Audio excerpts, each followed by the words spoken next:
right.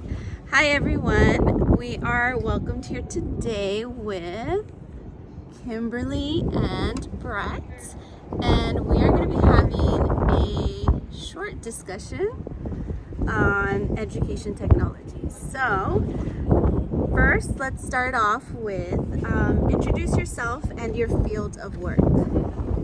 Hi, I'm Kimberly Crespin. I work in advertising for the social media department. So I create ads and bring brand ideas to life. And this is Brett. Hi, my name's Brette. I work in the fashion industry, e-commerce specifically. So we're responsible for getting professional imagery and copy live on Nordstrom's site. All right. Thank you for that. So my next question is, Kimberly, Brett, and I all went to high school together, but we had different experiences in elementary school and middle school as well. So my second question is, what was your education technology journey like as a student, and what was your favorite education technology memory?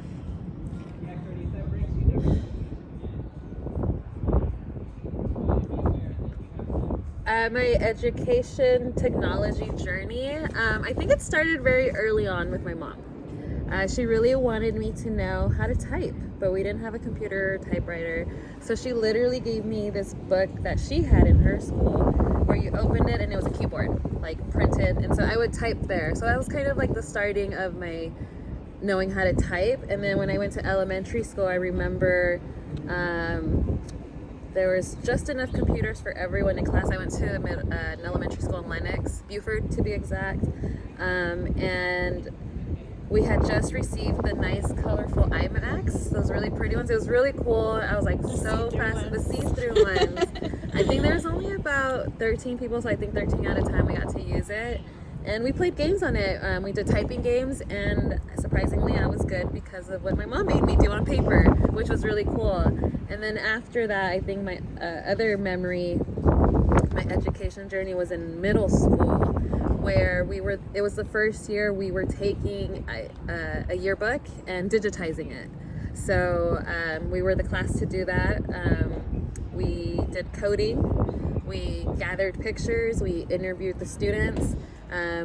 We pretty much took every aspect of the yearbook, so like the best of who's and those recaps. We did all of that, but digitally, so people had to click and scroll through their name and find themselves a quote from like what they wanted to say would pop up. So all of that we coded, and within that same class we also coded a game. So I made my own little game where you took a car, I forgot, some little figurine and kind of follow the path. So those were my early educational points. And then in high school I was very much into technology at that point already. I was intrigued by it because of that exposure in elementary school and middle school, but I didn't know much about it until high school, where we joined robotics, and we built robots and coded stuff for that. We coded the machinery to carve out what we want, the designs. There was also an animation class, so a lot of exposure in technology within high school, which later in turn kind of influenced what I wanted to do in my career, which was work in technology somehow. How, I wasn't sure at the time, because I worked at Apple with her actually too. So I knew I loved technology. I knew I loved like the shiny newness, the screens. I think in Vegas that's what makes me go crazy too. It's like the colors and the screens. Yeah. But I also love how easy life was made because of technology, and how like the cool presentations we did with technology. So yeah, that was kind of my early onset exposure, and then at work, I continue to use it. Do you have a specific favorite memory with technology? Excuse me. I think it's the yearbook one. The yearbook. Yeah, that's my favorite. It's I really want to see that, because I know you said you found that. You're gonna have to show it to us. Yeah, it's a CD, like a CD-ROM in the DVD case type of deal. But still works today. It still works today. Very slow if you still have a CD thing. But yeah, I think that was like my most favorite memory, just because we did it as a class, and it was a really good, like, he was a cool teacher from what I remember. And we all voted to do it as a class. Like, yes, we want to do it, and yes, we'll be dedicated to it, and we did it. That's awesome. Yeah. They were sold for $5. That's pretty cheap. Yeah, it was cheap back then. Brett, what about you? What was your education technology journey like as a student, and what was your favorite memory? I feel like my technology journey started off, I had a pretty slow progression. I've always been drawn to writing, and I remember my grandparents got me a typewriter, so that, which isn't really technological, but that kind of got me like used to the keys. And then in elementary school, I think that was the first time I was really introduced to an actual computer with typing. And of course it was in a computer lab, and we had the clear Macs.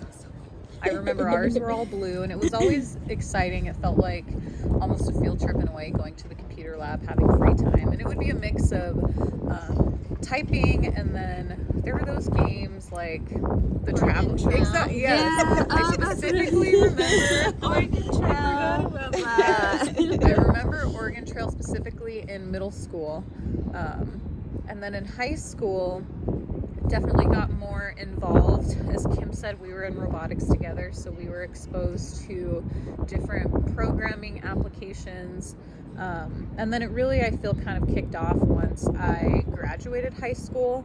And my parents also were pretty strict about using the internet, so I feel like I was definitely restricted in that sense. But then after graduating high school, got a job at Apple at 18, and then from there I feel like I just kind of really flourished in the technology world. I got super involved in software training, along with hosting field trips for kids, which was one of my favorite parts of working at Apple, which ties into your second question. And kids from the local community would come in with their schools, and we would teach them how to create soundtracks, and they would make little movies, and then we'd kind of slice and dice everything together. And then a few years into that, Apple introduced coding, which was amazing, which now kids are actually learning in school, which I think is just mind-blowing. So yeah. Yeah, so you're talking about Apple, your Apple experience. So as a former Apple employees, what did you notice that customers usually gravitated towards, like specifically like products, apps, software that were being used for education? Or like what did you recommend to customers specifically like for education? What did you notice? I think within education, there's such a vast differences of what everyone is into. You have the people who want to become the next filmmakers or the next producers to, you know, the best song ever.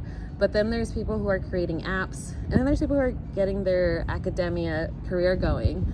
And I think what they sought after, it really depended on where they were. And sometimes they didn't even know what they needed. They just knew they needed a computer and they needed it to work. So something as a salesperson, I always try to, you know, ask the questions to find out what they truly wanted. And typically it's the MacBook, the writing programs that come with it, the Microsoft and whatnot. Although there's, you know, free ones offered by using Google Sheets and Google Docs. But that was really, they wanted the bare minimum and the foundation, which was the actual laptop and some sort of software to write their stuff, or if they're into science, you know, program their things. It was funny because at the time, you know, there's this big difference between Windows and Macs, and how is it right for you, and it depends on what the career you're going into. Sometimes it is the Windows computer that you need. So it was really dependent on who they were and what they wanted as a future, in a sense.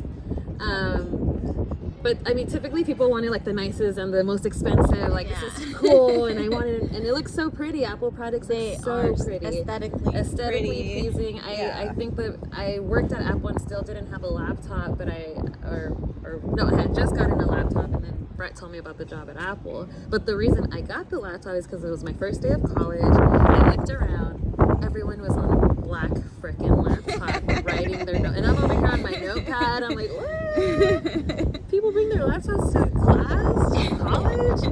I'm so behind. And so, I mean, coming from like where we come, we didn't typically see that. We barely had our phones. Like, where we played Snake. Yeah. Like, we didn't see everyone in a computer, or we played outside, we played soccer, we programmed things inside in the computer, but never mobile. Yeah. Never thought, like, I'm gonna hang out with my friends, take my laptop, and do it mobily.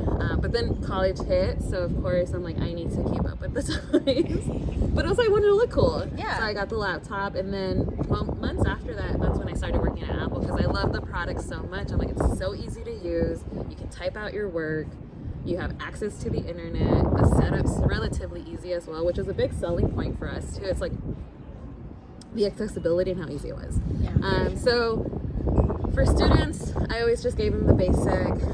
They never really asked for games. There was a lot of like computer games back then, but I noticed that wasn't really asked for. It's like they wanted the hardware to do their work. Yeah.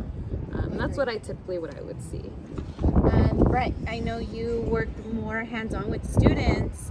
What about you? What were the products or apps or software that you worked with students on? Well, first and foremost, I feel like we got into the tech world with Apple at a very interesting time. It was the first year that the iPhone came out, so that was revolutionary in itself. Amazing. So that was definitely like a game changer, just being able to pull your computer out of your pocket. And I think the other thing that kind of just set Apple aside from everyone else is your phone would be directly in sync with your laptop. So a lot of the software that I promoted was iCloud, which was a syncing service. And then just with the laptop itself, it came with Apple's version of Microsoft Word, which at the time was called iWork, and it was very intuitive, which I think was very important to the customer.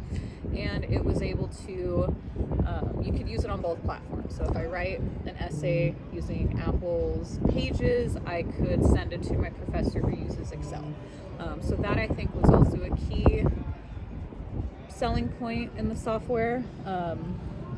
And then aside from that, once the iPad came out, I feel like that was another major thing for schools in particular, because they were able to be mobile and it had the bigger screen. So as leaders in your field or work, how do you utilize technology to educate your teams and complete the jobs or the tasks that you guys have for your work? So for my work, we are actually, we use technology a lot. One being in advertising and media, you have to keep up with the news. So there's a lot of news apps to download. I don't have a specific one, but I mean, even just Apple News, having it handy and ready, or the Washington Post handy and ready, it keeps me on track of like trends and just news and industry news wide, because I have a lot of POVs to write or decks to create. On top of that, there's a lot of project management that occurs within our role, if anyone's role. So having apps, like I use Apple Notes to take my notes. We use Microsoft Teams. My global organization actually created a software for its workers where we can access it and access pretty much any personal development that we want to do, but it's also a place where there's all the case studies that the company has done globally. Like they own hundreds and hundreds of agencies, so we have access to their presentations or to their POVs, and it's all in one, and they call it the power of one. We all work the same way, we all have access to the same resources, which is really cool. And as a manager, we're able to all the timesheets and stuff and expenses, it's all within this one software, and I actually have it downloaded on my phone, so I can access it from anywhere. I can check it up on it, and just have that as a resource, which I think is really cool. They actually rolled that out a few years back.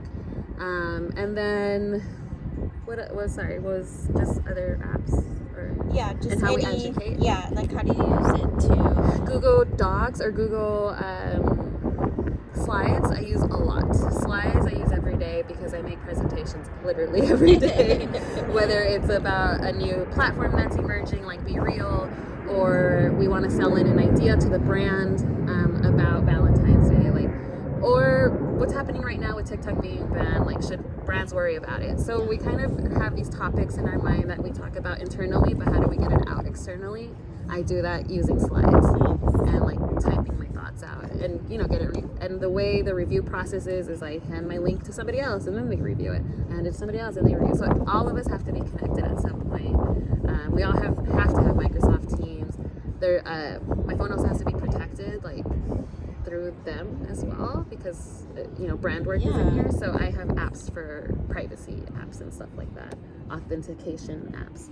So work is very much like with you at all times. At all times, yeah. Like it's like blessing and a curse. It's so easy to have everything at your fingertips, but it's like when do you disconnect? Yeah.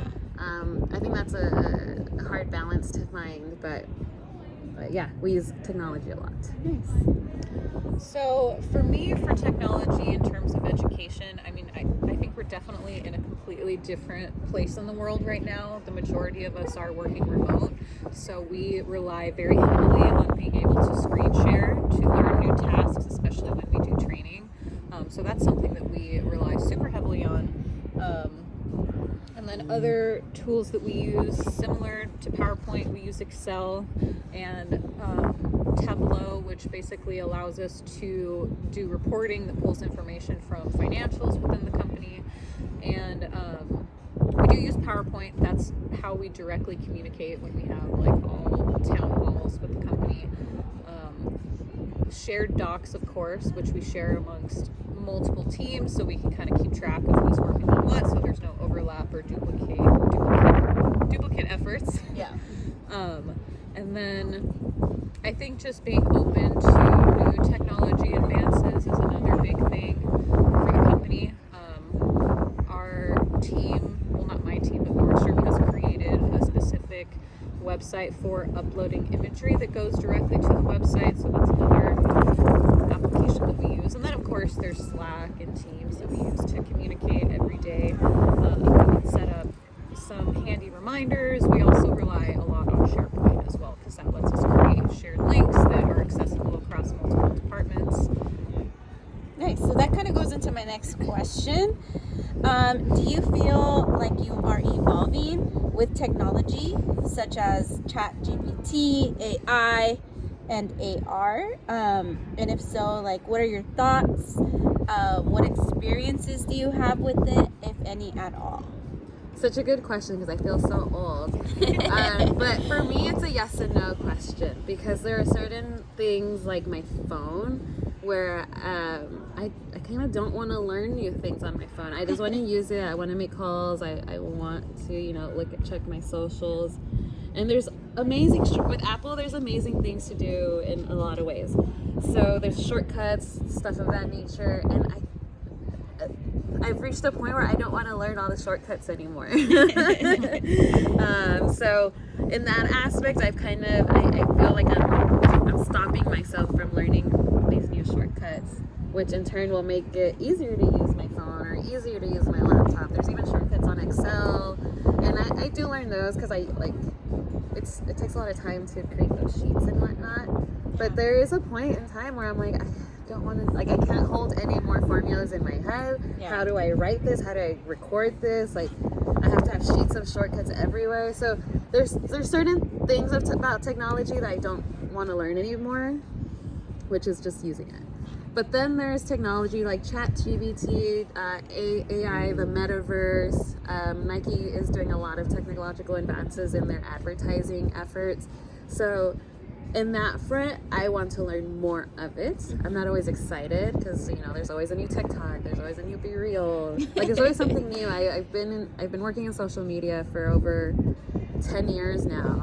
I want to say since 2010, and there's always a new product out, no matter what. Every year, us working at Apple, there was a big keynote, where they explain here's the latest drop, and it's in what I love about working at Apple is they made a culture around it. They made it exciting to learn new things. They made it exciting to like keep in the loop of technology. And I was a total fangirl. I was all about technology. You showed up in your black shirt. Robot vacuum. Yeah, robot vacuum. Talking to Siri, talking to Alexa, like keep me connected, keep me hooked. Yeah. But then there's a point too, is like how much privacy are you giving up by being connected? Oh, So there's like this ethics kind of, do I want to keep entangling technology more and more into my life? Now I have a kid, like how does that tie into that? So there's certain things that I don't want to learn more of. But when it comes to my work, I want to learn a lot about it. I don't know how the metaverse works. I don't know how ChatGPT works. But I want to learn more of it because I want to use it for my work. Right. As far as evolving with technology, for me personally, I feel like it's a very delicate balance. I love technology because it gives us the tools to really flourish and advance, but at the same time, I'm a little weary because I don't want to get lazy, which a lot of, speaking about shortcuts and stuff, I think it's good muscle memory to get it in practice, and there's so many amazing things that technology does, but I feel like at the same time we kind of have to tread lightly with it. I will say when I was working at Apple, I was definitely on top of things, like first one up, listening to whatever updates were. I was the go-to person for my friends, like, oh, I hear this rumor about X, Y, and Z. And I feel like just the pressure of working in that environment kind of contributed to that. Now that I'm not in such a intense technology environment, I kind of enjoy it at my own pace, and I get to kind of pick and choose the parts of it that I like, so I feel like I'm still in control, because I feel like that is the scary thing about technology, is you sort of lose that control. So I just tread lightly, like I was saying. It's like finding a good work-life balance and finding a good work-technology life balance. Yeah. That's so weird Audiobooks. that we have to think about that. It's like a whole nother thing to balance. Yeah. Audiobooks is one thing that I'm always on the fence with. Like, I think you get a better experience if you actually read the text yourself versus listening to the audio. So that's just one example of treading more lightly, I guess. Yes. Okay, so moving on to the next question. And I'm kind of throwing you guys another question because I just thought of it. But do you guys feel like, as students throughout your education career, do you feel like you technology like supported you, or do you feel like it kind of like, I don't even know how I'm asking this question, but do you feel like it helped you in a sense, or do you feel like what you learned with education and technology back then, like, did you even use it after those skills? Was it? I think I get your question. It's like, how does technology, like, did it actually help you? Did it Was it actually meaningful? help you? Yeah. Like, did it have a purpose? Okay. Do you feel like it made a difference for you guys? It did. I mean, in terms of like having accessible resources, you know, that you could get with just a few keystrokes versus having to go into the library, for example. You get access to library archives for writing reports and stuff. So I definitely feel that it does help when you're using it the right way. That's a good point. I like how you said the right way. Because I never actually openly talked about it, but I told early on, you know, AOL, you would like log on, whatever. And then once you were on, there was these chat rooms. Oh, yeah. And I think we were just really able to talk to anyone, and everyone was able to talk to me. I was totally victim of like talking to people I shouldn't have been talking to at the time. So I think there's always dangers with technology in that sense too. I love technology early on. My godfather, before he passed, was very into computers. I do not know why, because I was so young. But super into computers, and I remember he had those big white blocky ones, and he taught me how to play checkers on it. And I thought it was the coolest thing ever. But I was little. And so, I always wanted a computer, so I always badgered my parents. I want a computer, I want a computer. And then as a kid, they gave me a computer. And, but they also got me like the Sega Genesis. Like they were always good at keeping me also technologically advanced, because they too, as I don't know, people that live in poverty, they want like cool shiny things. Yeah. I was into it already naturally, Yeah. so my parents fed that even more. So I always had the latest Nintendos and stuff like that. And so when I got my computer, I was all about it. I played, yes, Oregon Trail, but I played like games with monkeys on it that learned my like nursery rhymes. I was 5, but I love the nursery rhymes for whatever reason, like, or 6, or around there. I was older, but like I loved playing those games. And then I think because of that, like because I had early exposure to technology, it just naturally I liked it. So it did help me because it kept me excited about more open to it. Like when I went into that middle school class to learn typing, I'm like, fuck yeah, I know this. Sorry. Thank you. But it was just it's crazy how like you might not know that you're being exposed to technology, but you are in little bits and pieces. And because I knew how to already type on paper, I was able to transfer that skill into the computer, and that blew me away. Yeah. I loved already like reading and writing, so when I played those games on the computer, it helped me learn more. Like I was already into it. Yeah. So I think that's cool, and that it did help me kind of like, it took me to robotics, and I met Brette because of it, and we became really close friends. Like it helped me in ways that as an older person, like now I see it, like it helped me have community. I think we definitely have an advantage over our parents, because I feel like we were kind of getting into technology right when it was really booming.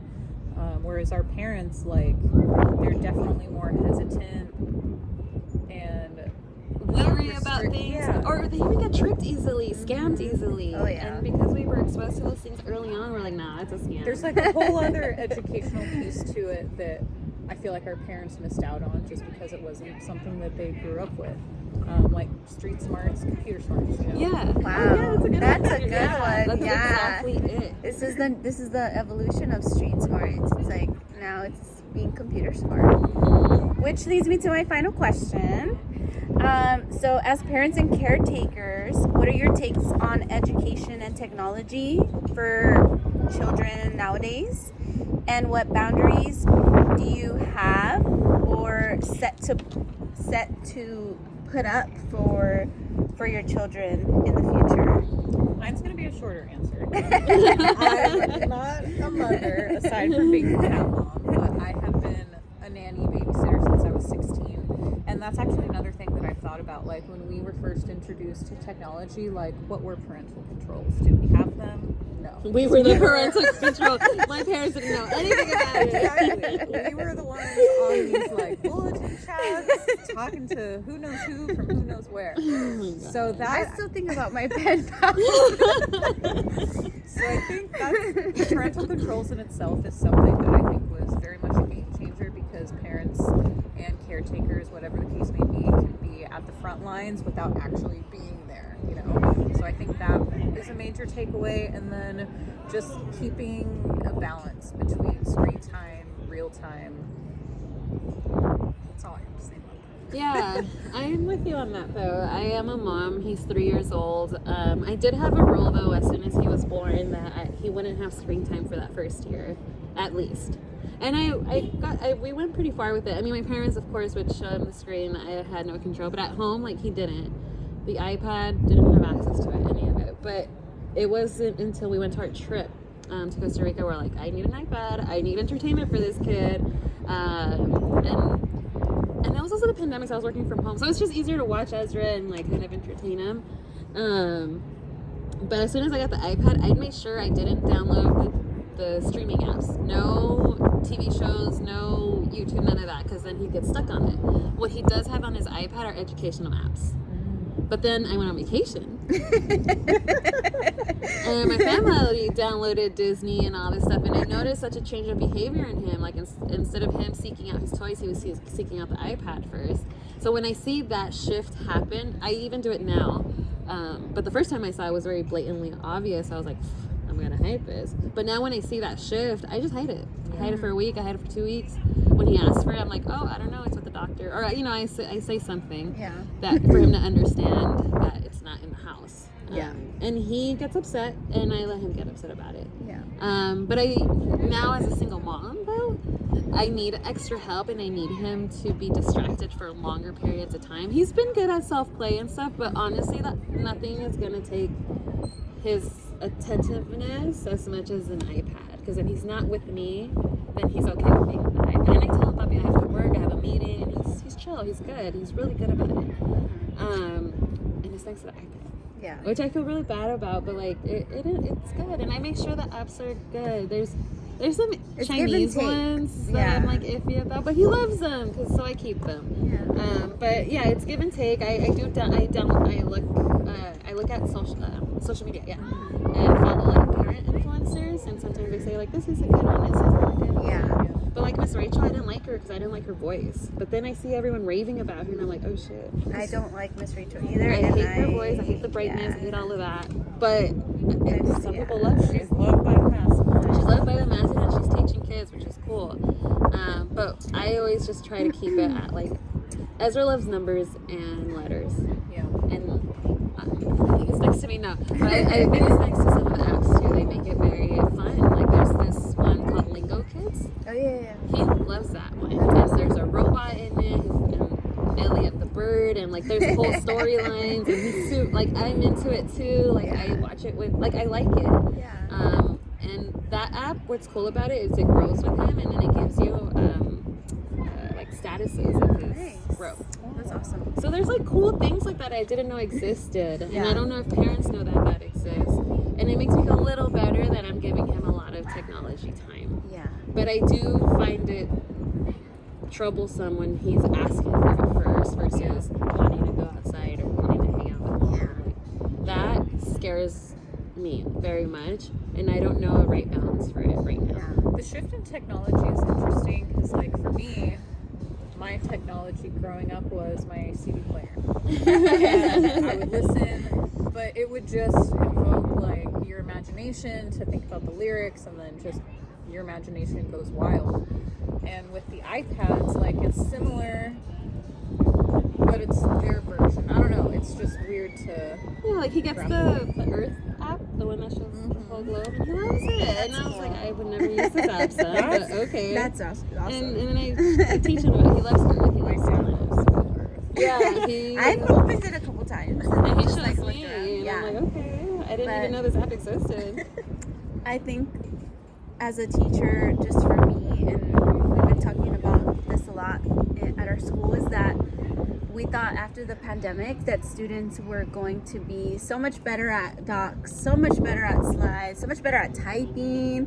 Like they had all this time during the pandemic, they're going to be so great when they came back. No. And that was not what happened. And it's been like a huge struggle because they're really great at technology for entertainment, but they're not great at technology for productivity or for educational purposes.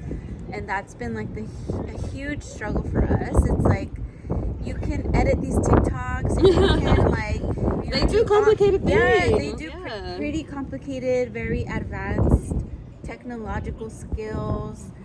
But when it comes to like, all right, write this, type up your essay, no, it's like, no. Yeah. We'll get like, out of 30 kids, 15 will turn it in. Wow. So it's been like a big struggle of, and I guess like as a parent, I'm being mindful of, like you said, Kim, is what type of technology are they taking in? Right, not just YouTube, but something that's making them productive and that they're learning something from and that they're gaining something from, right? And that balance of like, yes, you could watch this video, but you also need to learn how to code or, you know, try this Kid Lingo app, right? Because otherwise, if it's just for entertainment, then they're not gonna want to do. That's all they're gonna use it for. Yeah, that's all they're gonna use it for, and then they're not gonna have that sense of urgency that we did. Like, oh, we need to do our essays. So that's something that I've been thinking about. Well, and I think don't use it as like a free pass, like a shortcut. Like use it to really expand on what it is that you're learning. Yeah, for me, Google Slides, I love Google Slides because it's like, remember those projects that you would have to buy the Poster boards and the science fair. I used to make it artsy. I used to tear the paper, burn the edges to give it that like vintage look. If it was like about history, I don't know. We used to do, or That put was it so in funny. in Dip water. it in coffee. Yes, dip it. There you go. Dip it in coffee. Yeah. On the edges. Yes. Anyways, I loved it. I loved doing projects last minute. Now I love doing that on Google Slides. I create these. I want to call them beautiful decks.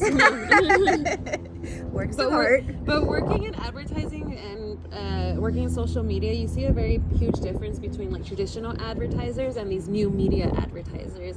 And I'm the new media advertiser. I didn't go to school for advertising, but Apple made me fall in love with it. And working at a startup, and that was actually technology too. It was a social networking site for girls.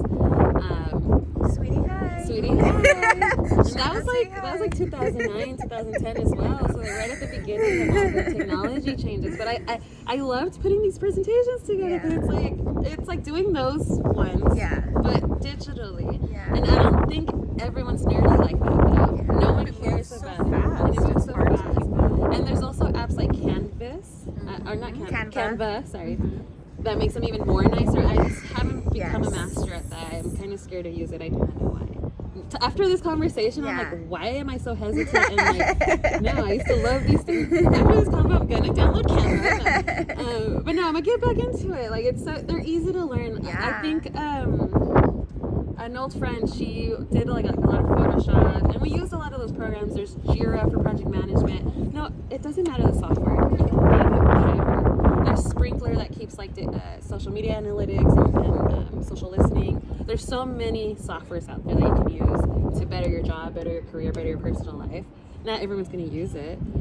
But what I can say is that they're all going to be kind of the same to use. So it's like, might as well learn one and then teach yourself the others.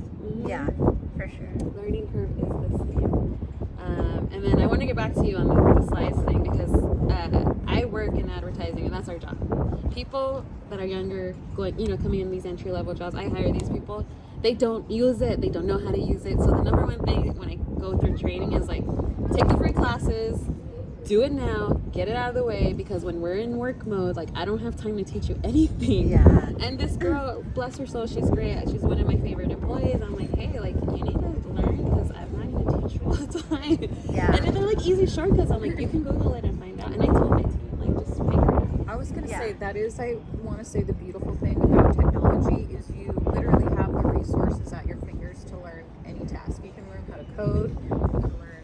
But what I notice is they want the direct link to that direct training. That's to lazy. that They don't thing. want to search. Yes. So that's how these younger generations They're are. handed it. Yes. They want it handed to them on a platter. Yes. And That's Yes. the risk with technology. that is the risk. But what I do as they join the workforce is I remind them that these are all easy. Anyone can use it. Yeah. So they need to get on it and use it. Yeah. Like they need, like as soon as they, and I try to sell it in a more positive note because I say as soon as you master these, leadership is going to recognize you. Yeah. But really what I'm saying is no one knows how to use it, so learn it so that leadership comes to you Yes. and stand out. Like I'm a big cheerleader. I want people working for me who are better than me. I'm a big cheerleader for my employees. And I tell them, like in a way that I've learned that these different generations are like, they're not going to go seek out the answer for themselves.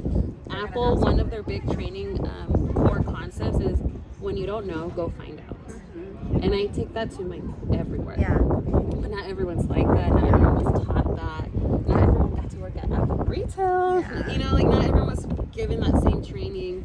Parents are not telling them like, hey, make Google Sheets a priority. Yeah. Learn all the formulas. Yeah. When you get a job, that's all you're gonna do. Yeah. Like, if you want to work in TikTok, in social media, like in whatever, influencer and all that stuff, the more you know about those things, the more you can have your own personal brand and your own personal company. Like these are all things that are going to help you at the end. Maybe it's your job first, but like these are skills you can take everywhere. Your technology skills is universal, I guess is what I'm trying to say.